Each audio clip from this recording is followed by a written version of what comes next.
Thank you for staying with us on TVC Breakfast. Now, let's talk about another issue now. Well, for any society to thrive, transportation is one of the key factors because it is pivotal to the economy. Despite Lagos being the mega city of Nigeria due to its large number of businesses and production, traffic has become a typical phenomenon. And due to this problem, many people opt for a faster means of transportation, which is the motorcycles popularly called Okada.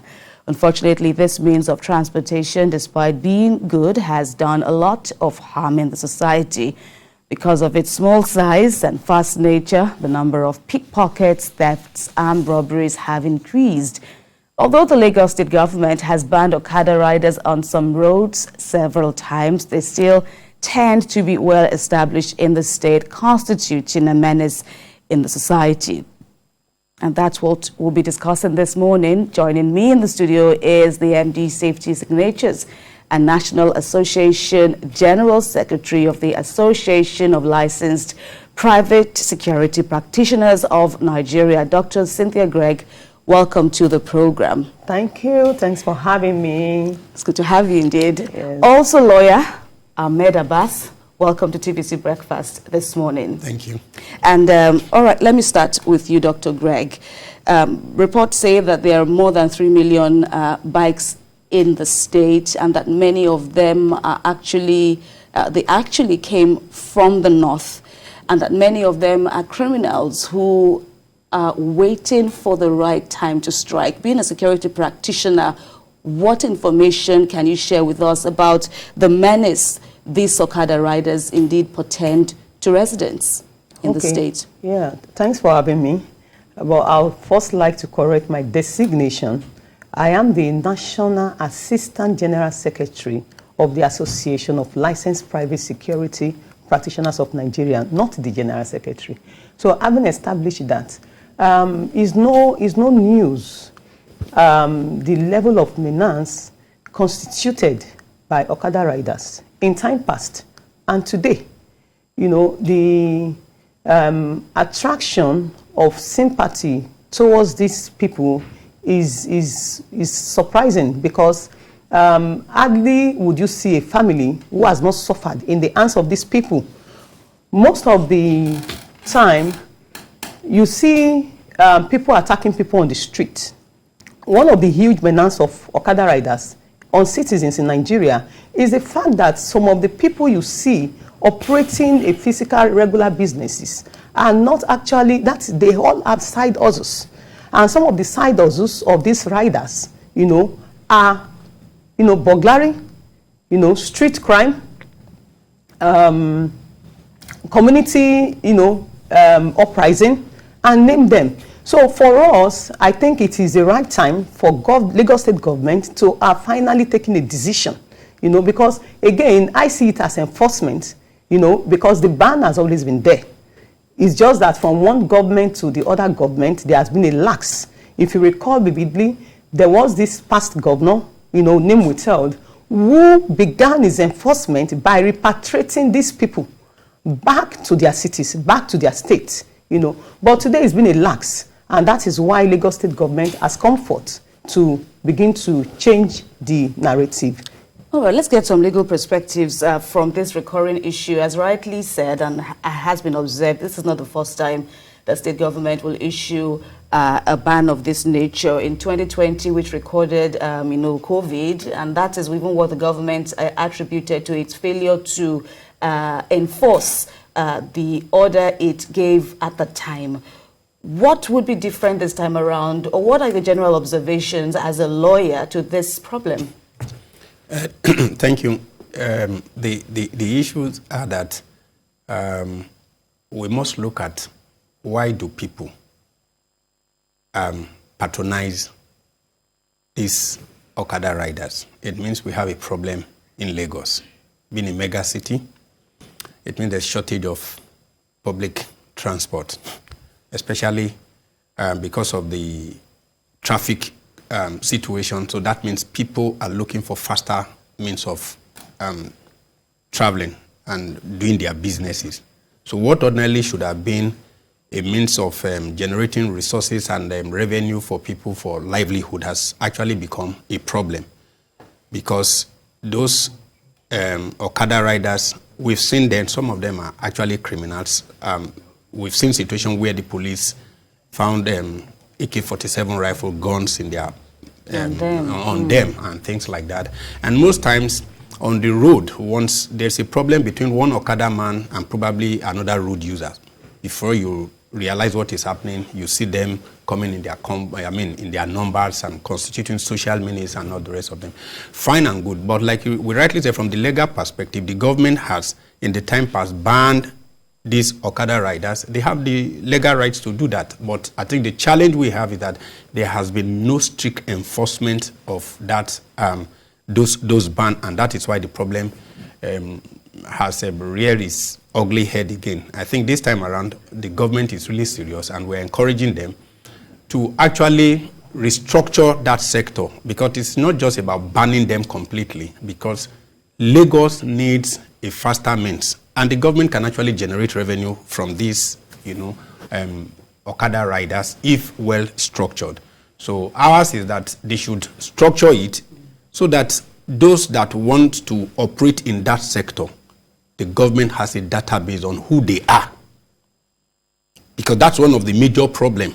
We don't know who these people are. And it is there in the public domain that most of these people are actually not Nigerians, that they are foreigners. And so that means there's a security challenge to that aspect. So the government must regulate them, see the opportunity in it, restructure that industry, and have everybody in their database. So if you want to do business in Lagos State, we must know who you are, where you come from, so that at any point in time, if there is any crime or issue in that sector, the government can really know who to hold accountable and responsible. Right. I want to take you up on this security challenge, and the government has also, said, listening to you, government has said that many of these people, we don't know who they are, we can't track them under the LASRA, the residence registration scheme, we cannot track them. So that has, helped, some skeptics who say that that is more of a reason of the government for doing what it's doing. But to get things right at this time around under the transportation agenda of a mega city as Lagos, what do you think are the missing gaps, or are the gaps now in this issue that the government will need to address before it can be business as usual for transporters? Well, for me, I don't see any difficulty in regulation. Regulation may be a challenge for a fact, because these people don't have addresses. Even those who have addresses are squatters. And these are people who get easily aggravated at the slightest provocation. How do you regulate a people, a group of persons who cannot communicate in a language that we all can understand? How do you regulate a people, a group of persons who are easily provoked? So the ban, I keep wondering when Okada became a means of commercial transportation. It has never been a means of commercial transportation until perhaps maybe early 90s. We have always done without, operated, lived lives without Okada. Okada came into being as a means of transportation, private means of transportation. You could afford to buy, you cannot afford to buy a car, you buy an Okada, as a for private use, not for commercial use. So what we are advocating today is something that government has taken, a remedial measure to curtail, which is the insecurity. Even, do you know the risk you are exposed to bodily injury as a result of plying and using an Okada as a means of transportation? Can you imagine the level of carbon monoxide you consume, from the exhaust of the Okada rider? Even it's good enough to know that you can navigate, traffic gridlock in Lagos State, because Lagos State is a mega city. But in spite, the convenience are lesser as far as I'm concerned than the risk content, the health hazard it poses on humans, the passengers, you know. So it is a good step in the right direction. Government has finally woken up, you know, to the reality of the need for safety of its citizens. Nigerians, Lagosians need to be safe in Lagos State. And one of the ways of ensuring security in Lagos State is the total ban. All right, we've spoken about where the drivers or where the riders are concerned. Mr. Bass, what about the role or the level of responsibility now for the passengers, the riders carry now? Government has provided, you know, more clarity, so to speak, on this issue, saying that passengers will also be prosecuted. And let's also not forget that government is saying there is an existing traffic regulation in the state. And so these 6 local governments that were enumerated last week, where the total ban will take effect from, doesn't exonerate, you know, other riders who ply other highways. So what do you make about this? Is this enough clarity for you? Yes.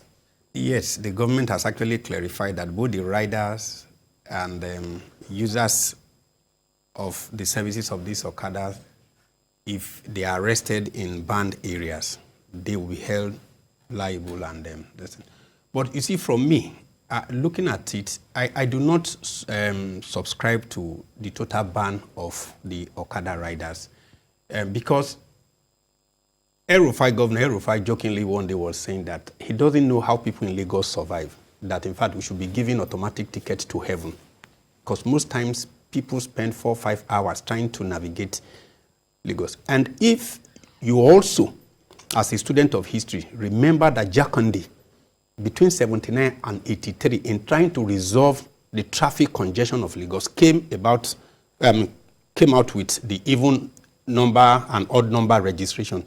It is simply to tell you that historically, traffic congestion has been more or less like a recurring decimal in Lagos. And that means we have not been able to find an innovative way of resolving the traffic congestion in Lagos. Why would people ply Okada in spite of the dangers, in spite of the hazards and all the rest of them? It simply means there's a problem that we have not been able to find a scientific solution to. For me, when the Okada was in existence, the government was trying to formalize that industry. And I think what they should go back to do is go back to the drawing board and come up with standardization. Look, once you give entry qualification, like you are saying, we actually saw a lady, an undergraduate in Poly that was riding Okada then and was using it to, fund her education. When it was banned, she cried, appealed to the government, and a benefactor, a man, a humanitarian came out and bought her a Corolla, Toyota Corolla.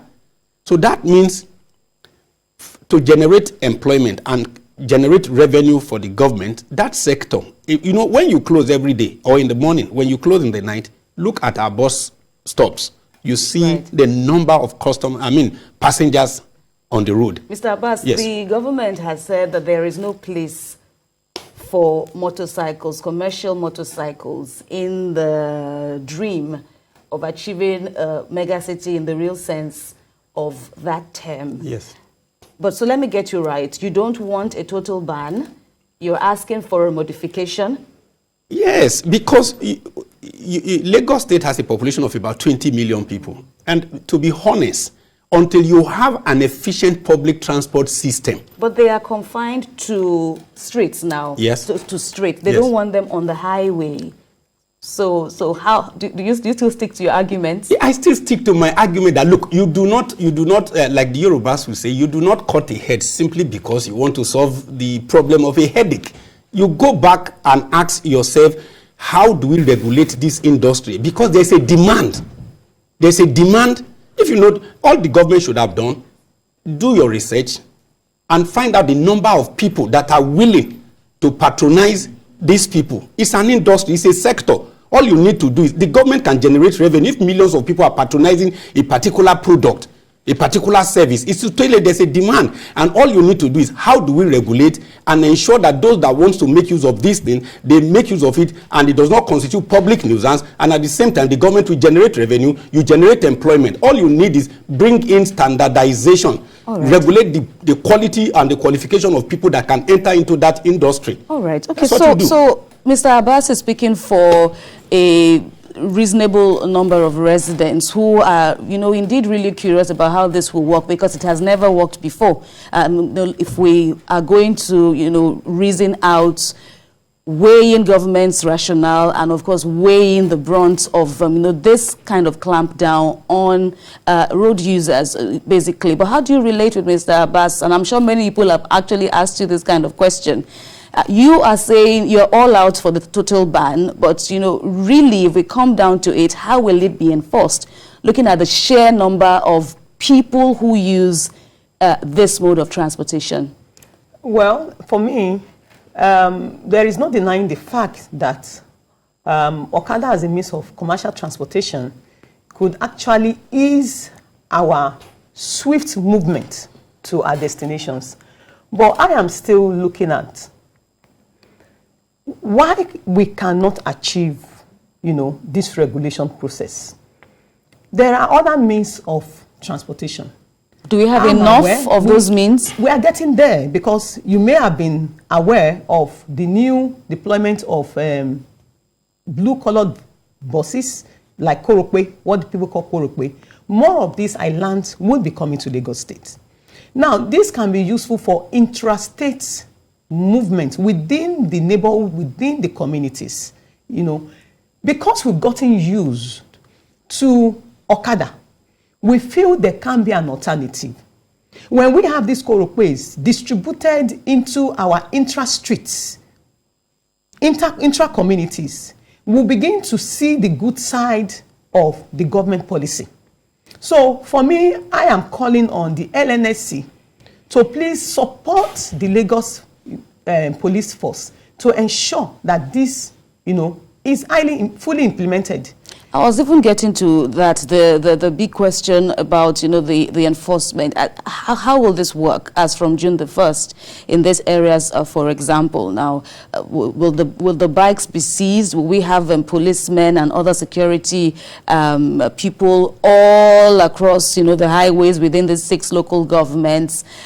Do we have enough of these numbers? And what happens to the other areas where, according to the government, they will also be watching out for people or riders who ply the highways away from the 6 local governments that the government wants this scheme to take off from? Well, as we have been told, this is taking effect from the 6 local government areas made up of 9 LCDAs. The first reaction is the fact that Okadas don't have businesses being on the highways. But what Lagos State government has done now is to move even into the communities so that there will be control measure. See, the blanket freedom of these riders is what has led into the loss of this sound engineer, David. If there are control, this measure, as far as I'm concerned, is to restrict their freedom. That even when the ban is eventually lifted, you are going to be seeing, these people complying and respecting their passengers. So, is within the state, within the 6 local government areas that have been listed by government already. All right, Mr. Abbas, you have something to say. I could hear, the movements you were making, but kindly join the conversation. Look, you said some set of people are constituting social nuisance. They are criminals. You are banning them from the highways, the urban areas. They should go and operate you are pushing them to some other areas, the hinterlands, to go and operate there. Is that how you solve a problem? If these people are actually constituting, they are criminals, are you now saying they are also free to go and operate in those areas you are living out of the ban? You don't understand me? If you say people are criminals, what I think they should interrogate is that these people, number one, they are lawless. and some of them are criminals. By allowing them to operate in some parts of your state does not solve that problem. You are simply shifting them to other areas to go and operate. A better way is, look, how do we clean up that system? But as Dr. Greg said, yes, it had happened at a time in the past administrations that, the government showed some level of seriousness, in enforcing the ban, in addition or in partnership with security agents. And we know that during that time, many of these commercial riders who are of a certain extraction in the country, they left. They took their bikes, and they left.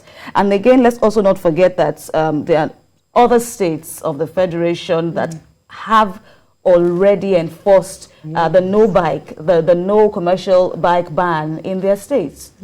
I don't have any problem with the government banning those that are constituting social menace and that are criminals operating in the state. I have zero tolerance for people who are criminals by nature. Once we identify them, we owe the society an obligation to surgically operate them and take them completely out of the system. But I'm also saying that, look, as a government, you must ask yourself, why are people using the services of these Okada riders? That means there's a problem of how to move within navigate the traffic grid in Lagos.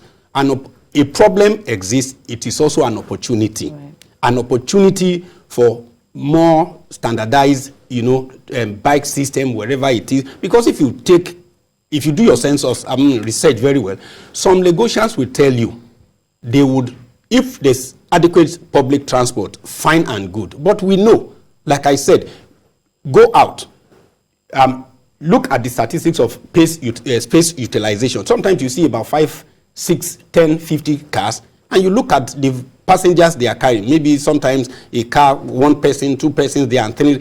If you have adequate public transport system, a mass transit that can do the work of probably about 50 cars, people can move faster within the Lagos State metropolis. Fine and good. Nobody will patronize this thing. But for people to spend 3, 4, 5 hours trying to get to a place that ordinarily should not take more than 30 minutes, 1 hour, people will always find a way. So the government, I don't say they shouldn't ban, but let them go back also and look at it. Look, there's an opportunity here. Is there a way the government can actually intervene and ensure that this industry is regulated? Because the challenge is that most of these bike riders, they are illiterate, they can't communicate very well, they are lawless. Right. So if you train and retrain and retrain, I want reactions. Yes. Even though we are running out of time, we will need to move on to other areas. But I want reactions, from you both, looking at the feedback that have emanated since this latest announcement. Looking at the Hausa or the Fulani community, a certain spokesperson has, talked about the harsh effect of this, and even gone ahead at saying that yes, they know they need to adjust themselves, so to speak, and not to run on the other side of the law. But if the government, rethinks this decision, it assures the government of its support in the forthcoming election. What do you make of that? Is this really a bargaining? Is this really something to bargain about? Or does the government needs to further engage with the larger number of residents in the state on this? Sure, there is need for resensitization of this group of persons, but certainly not premised on the need for their votes. Because you cannot joke with the life of the citizens of your state at the expense. You cannot pursue a political career at the expense of the lives of your citizens. So it's a no-no for me if we have to look at such utterances as not going to vote for government when need arises. I don't think the government even needs to bother about that, because the strategies for that can always be launched out. Now, I am bothered about what the alternatives could be for these people. Now, a ban from 6 local government is a movement into other local government, because the ban is not total. There are states in the north that you have total ban of Okadas. And I think Lagos State government and some other states that still allow these people to operate were a bit kind of insensitive to the fact that the migration of these people from those states that were banned in the north would probably be the states in the west, in the south. And this is what has brought us to this quagmire. Then another point that was raised by the barrister is the fact that that is the fastest means of transportation. No doubt about that. But because that is the means that has been available to man. If it is not there, people will find alternatives. Okay, so that said, let me also get Mr. Abbas's final words at this point. No serious government should sacrifice the security and the well-being of its society on the altar of political consideration. If the government, through its agencies, arrives at a conclusion that a particular set of people are constituting social menace, it is the responsibility of the government to do everything within its power to ensure that they surgically take those set of people out of the society so that the society could be at peace. For me, it is a no-no. The government should go ahead. If they found a problem, let them take the problem out of the way of the society. All right, Lawyer Ahmed Abbas, thank you very much for your contributions on the program. And Thank you. Dr. Cynthia Gregg, thank you very much My indeed. pleasure. Thanks for having me.